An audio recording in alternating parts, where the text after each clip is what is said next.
Hər vaxtınız xeyir, dəyərli elektron idman həvəskarları. Mən Flawless. Azərbaycan elektron idman sferasında bir çox insan məndən daha böyükdür, belə deyim. Yəni təcrübə cəhətdən mən bir çox insandan, hal-hazırda sferada olan bir çox insandan daha yeniyəm.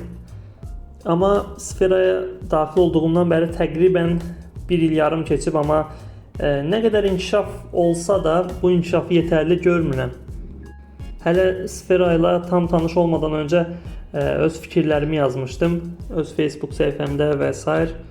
Bilmirəm nə qədər qatılarsınız həmin fikirlərə. Bəlkə o fikirləri yazdıqdan sonra indiki düşüncəmdə özümün həmin fikirləri də dəyişib.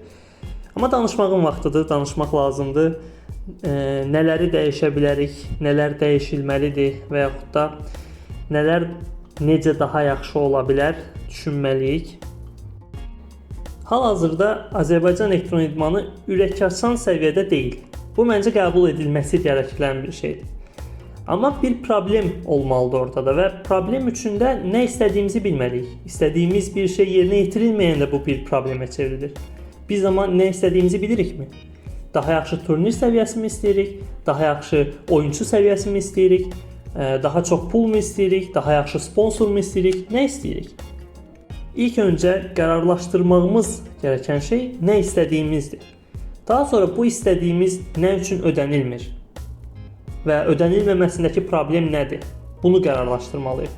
Artıq burada bir problem yaranır və problemin həll yoluna ancaq bundan sonra çata bilərik. Yaxşı, başlayaq nə istədiyimizdən. İlk öncə sizinlə birlikdə nə istədiyimizi analiz edək. Bir müddət əvvəl Azərbaycan elektron idmanı üçün çox önəmli bir hadisə baş tutdu. Son illərin ən böyük uduş mükafatı var idi. Ümumilikdə olmasa belə ayrı-ayrılıqda 5000 manat olaraq da çox böyük bir turnir idi son illər üçün. LAN olması, final mərhələsinin LAN olması, izləyicilərin qarşısında olmasına görə çox böyük bir turnir idi. Yəni həqiqətən Azərbaycan elektron idmanı üçün bir intibahın başlanğıcı oldu bəlkə də o turnir. Azərbaycan Universitetlər Liqasından söhbət gedir. Amma yəni final oyunu, yəni ən önəmli oyunu, Grand Finalı ayrılıqda baxsaq çox mənasız keçdi. Yəni demək olar ki, oyunlarda rəqabət olmadı və bu da insanı istər-istəməz həvəsdən salır. Yəni nə üçün oyunçular bu qədər məsuliyyətsiz mi davranır deyim? Oyunları ciddiyə mi almır və yaxud da hələ ki bizim səviyyəmiz elə turnirlər keçirmək üçün yetərli deyilmi?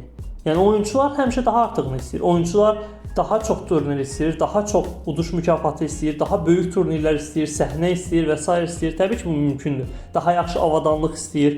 Təbii ki, bu oyunçuların ən təməl haqqıdır bunları istəməsi. Ancaq buna layiq oyun göstərirlərmi? Sorğulamamız gərəkən budur. Sferada həqiqətən çox yaxşı oyunçular var. Yaxşı dediyim xasiyyətcə yaxşı yox. Oyun səviyyəsi çox yüksək olan oyunçular var. Amma bu oyunçuların da 90%-i ki, yəni bu oyunçular da 2 əlin barmaq sayını keçməyəcək qədərdir. Bu oyunçuların 90%-i də özünü inkişaf elətdirmir. Yəni baxsanız məsələn Counter-Strike oyunçularında Steam saatları son 2 həftədə 30-40 saat civarındadır. Valorantda da bəlkə 1 həftə, 2 həftədə bir neçə saat oyuna girirlər. Yəni bunun səbəbi ən başlıca səbəbi təbii ki bir pulun olmamasıdır. Yəni bu oyunçuların çoxu tələbədir. Tələbə olmasalar belə artıq gəncdilər və istər-istəməz bir yerdən sonra artıq pul qazanmalıdır bu insanlar. Və Counter-Strike, Valorantla öz həyatlarını keçindirəcək qədər pul qazanmırlar. Və hər hansısa bir 9-6 işə girdikdən sonra da evə gəlib Counter-Strike'a, Valorant'a girmək istər-istəməz həvəsi olmur, yorğunluq olur və s. və ilaxır. Burada da artıq mənim fikrimcə qızıl açar meydana girir, Golden Key, pul, yəni sponsor. Bizə qorxmaz bir sponsor lazımdır. Yəni elə bir sponsor ki, ən az 10.000, 15.000, bəlkə də daha çox bir pulu gözdən çıxara bilsin. Bu pul birbaşa olaraq oyunçulara verilsin və bu oyunçular bir iş kimi səhər saat 9-dan axşam saat 6-ya qədər, bəlkə də daha çox, yəni öz istəklərinə uyğun təbii ki, sadəcə iş rejimi olaraq 9-6 oyunla məşğul olsun. Çünki hal-hazırda professional oyunçuların elədiyi budur. Buna görə maaş alırlar. İşlədikləri iş saatlarında oyun oynayırlar. Özlərini inkişaf elətdirirlər və iş saatları bitdikdən sonra da oyun oynayırlar çünki bu dəfə də onların hobisi oyun oynamaqdır. streamlər açırlar və s. və ilaxır bəlkə də oyunlar izləyirlər və s.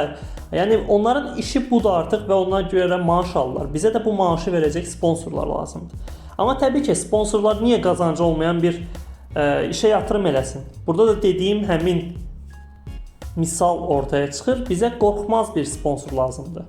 Bizə hal-hazırda bu şəraiti yaradacaq bir sponsor lazımdır. Həmin 10-15 min manat xərclədikdən sonra artıq tam keyfiyyətli bir sfera yaratdıqdan sonra onun bəhrəsini görə biləcək bir sponsor lazımdır. Yəni səbirli bir sponsor lazımdır. Təbii ki, bunu eləmək də çox çətindir və hazırki vəziyyətdə məncə mümkün deyil. Amma yəni sözümün üstündə dururam. Hal-hazırda sferadakı 90% oyunçunun oyun səviyyəsi məncə heç də yaxşı deyil. Azərbaycan elektron idmanında çox aşağı səviyyəli oyunçular var hal-hazırda. Yəni məsələn fərqli ölkələrin rəqabət səviyyələrinə baxaq, ən üst səviyyə oyunçularına baxaq, çox böyük bir yerlərdədir, çox böyük səhnələrdədir. Bizim ən üst səviyyəmizdəki oyunçular, Azərbaycandakı top oyunçular, top tier oyunçular, baxırsınız milli oyunlarında, Avropa seçmələrində 0-3 məğlub oldular. Yəni bütün komandalara məğlub oldular və xüsusi bir mübarizə də yox idi yəni orada. Bu da yəni oyundan asılı bir şey deyil. Counter Strike olsun, Valorant olsun. Yəni heç bir səhnədə davamlı rəqabət aparacaq oyunçularımız yoxdur təəssüf ki. Bu qəbul olunması gərəkilən bir şeydir. Yəni bunu istər qəbul edin, istər etməyin. Təəssüf ki, bizim oyunçularımız Muğam turnirindən əvvəl, Buta turnirindən əvvəl sadəcə bir-birlərinə qarşı baxın bu necə çempion olacam, baxın bu komandanı necə əzəcəm, bunu deməklə kifayətlənir. Yəni yalnız bir-biri ilə mübarizə aparır. Biz bu düşüncə tərzi ilə qlobala çıxa bilmərik. Və qlobala çıxmırıqsa, özümüzü qloballa müqayisə etmiriksə, inkişaf da edə bilmərik. Biz bugün, sabah qlobal komandalarla, xarici komandalarla oynamırıqsa, nə qədər özümüzü inkişaf etdirə bilərik ki, nə qədər eyni komandalarla oynaya bilərik ki, məsələn, ən azca Azərbaycan futbolundan, Azərbaycan liqasından misal gətirək. Azərbaycan futbol liqasında hələ bir neçə il əvvələ qədər bir komanda il ərzində 4 dəfə eyni komanda ilə qarşılaşırdı. İndi də mənim bildiyim vəziyyət çox da dəyişməyib. Bu dəfə də 3 dəfə qarşılaşırlar səhv etmirəmsə və s. Yəni bunun bir önəmi yoxdur.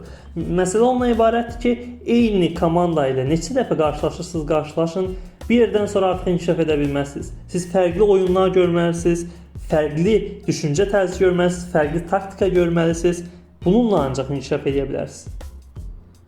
Yaxşı, bəs necə işlər dəyişə bilərik, necə inkişaf edə bilərik? Bundan danışaq.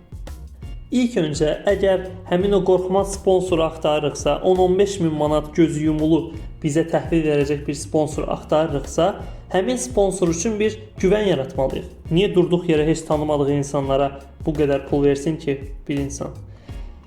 Bunun üçün də ilk öncə biz özümüz tanınmalıyıq, bir brend yaratmalıyıq. Elektron İdman Növləri Federasiyasını brend eləməliyik. Azərbaycan elektron idmanını brend eləməliyik. Bunun üçün kütlə bizi tanımalıdır. Baxın, yəni Azərbaycan Universitetlər Liqasının finalı keçirildi. Hansı media bizdən yazdı? Azərbaycanın ən böyük media qurumları olsun, sizin özünüzün Telegramdan və yaxud da Google'dan axtardığınız və yaxud da televizorda izlədiyiniz xəbər kanalları hansı bizdən yazdı, hansı bizi göstərdi? Ümumiyyətlə bizim haqqımızda məlumat çox az paylaşılır və bu əslində bizim səhvimizdir. Yəni elektron idman növləri federasiyasından söhbət gedir burada. Yəni əslində ən çox göz önündə olması gərəkən federasiya, ən çox göz önündə olması gərəkən idman növü budur. Amma federasiyanın ən çox izlənilən, Azərbaycandakı ən çox user olan proqramlardan olan TikTok platformu yoxdur. YouTube platformunda cəmi 50-60 abunəçisi var. Elə mənim də. Belə baxsaz, mən də Azərbaycan elektron idmanındakı tək-tük blogerlərdən biri sayılıram, əgər düzdürsə bunu demək. Və yaxud da Elektron İdman Növləri Federasiyasının Instagramda 1000 civarı takipçisi var, səhv etmirəmsə. Elə mənim də 400 civarı takipçim var. Yəni bu rəqəmlər çox aşağıdır. Yəni heç kim bizi tanımır. Yəni bu rəqəmlərlə heç kim bizə güvənməz. Çünki ortada bir kontent yoxdur. İnsanlar nəyi izləsin ki? Turnir olur, turnir oyunçuları izləyir. Məsələn, turnirlərin təkrarları paylaşılır. Hə, bu turnir oyunçularına maraqlıdır. Yaxşı, bir neçə deyək ki, onların dostuna, tanışına maraqlıdır. Amma xaricdəki kimi majorlar, xaricdəki kimi ESL Pro Liglər, xaricdəki kimi VCT səviyyəsində oyunlar olmadığı üçün bizə azarkeş yoxdur ki, hansı kütlənin marağı olsun ki. Ona görə də bizə kontent lazımdır. Yəni onlarla kontent çəkə bilərik və bu kontentləri platformalarda paylaşaraq özümüzə izləyici toplaya bilərik. Bu izləyici nə üçün bizə lazımdır? Biz özümüzə takipçi axtarmırıq əslində. Bizə kəmiyyətdən çox keyfiyyət lazımdır. Bu bəllidir. Ancaq bir sponsor bizim keyfiyyətimizə, yəni mənim məsələn 400 takipçim var. Bu 400 insandan bəlkə də 300-ü ən azı elektron idmanla maraqlanan insandır, düzdür. Amma bunu maraqlı deyil bir sponsora. Bir sponsora maraqlıdır sənin 400 min izləyicin olsun məsələn. Bu 400 min izləyicinin olması üçün də maraqlı bir kontentin olmalıdır. Məsələn, random bir insan belə səni keşfətində görməlidir. Maraqlı səhifəymiş. Mən elektron idmanla maraqlanmıram, amma yenə də maraqlı kontentlər çəkirlər deyib izləyə bilməlidir. Bundan sonra hər hansı bir turnir olanda həmin az öncə adını çəkdiyim media qurumları özləri səndən yazacaq. Telegramda xəbər saytları özləri birinci yazacaq ki, hə, bu federasiya belə bir turnir keçirdi. Özləri görüntülər qoyacaq və s. və ilaxır. Yəni böyük bir kütlə var və bu kütlədə maraq yaratmaq bizim əlimizdədir. Və biz hal-hazırda bu marağı yaratmamağı seçirik. Bu bir seçimdir və biz də bunu seçirik. Əgər belə bir maraq olsa, ondan sonra sponsorlarla ciddi bir masaya oturmaq olar. O zaman sponsorlardan nəsə istəyə bilərik. O zaman nəsə istəmək üçün bir şansımız ola bilər. Yaxşı, kütlədən danışdıq, sponsordan danışdıq. Oyunçular necə? Oyunçular üçün nə dəyişir? Təəssüf ki, gözəllik qurban tələb edir və oyunçular da, necə deyim, oynamalıdır. Yəni oyunları izləməlidirlər, taktika dəyişməlidirlər, taktika dəyişməlidirlər deyəndə xüsusi bir taktika yoxdur komandalarımızda təəssüf ki. Taktika yaratmalıdırlar və taktiki oyunlar göstərməlidirlər, fərqli rəqiblərlə oynamalıdırlar, ICA-larda oynamalıdırlar, Discord kanallarından xarici komandalar tapmalıdırlar və bunlar da oynamalıdırlar. Özlərini inkişaf elətdirməlidirlər mümkün qədər. Dediyim kimi, gözəllik qurban tələb edir və biz yaxşı bir sfera yaratmaq istəyiriksə, yaxşı bir meydan yaratmaq istəyiriksə, bu meydanı yaradacaq oyunçularımız olmalıdır. Yəni təəssüf ki, oyunçulardan hər hansı bir maliyyə olmadıqda da nəsə gözləmək çətin olur. Oyunçulara bu mənada haqq qazandırmaq olur, amma dediyim kimi nələrsə dəyişmək üçün nələrsə fəda etməliyik. Mən təqribən az öncə dediyim kimi 1,5 ildir buradayam və ümumi qazancım Azərbaycan elektron idmanında heç 1,5 mini keçməyib bəlkə də. Nəysə, dərdləri deməklə bitirmək olmur təəssüf ki. Ona görə də bunun kimi videoları tez-tez çəkəcəyik deyəsə. Tək ümidimiz, tək inancımız hər gün daha da yaxşı olmasıdır hər şeyin. Ümid edirəm ki, inancımız doğrular. Biz bu yolda çalışmağa davam edəcəyik. Amma eyni şeyi idmançılardan da gözləyirəm, təşkilatçılardan da gözləyirəm, sponsorlardan da gözləyirəm, hər kəsdən gözləyirəm. Hələ ki bu qədər. Sağ olun, sağlıqla qalın.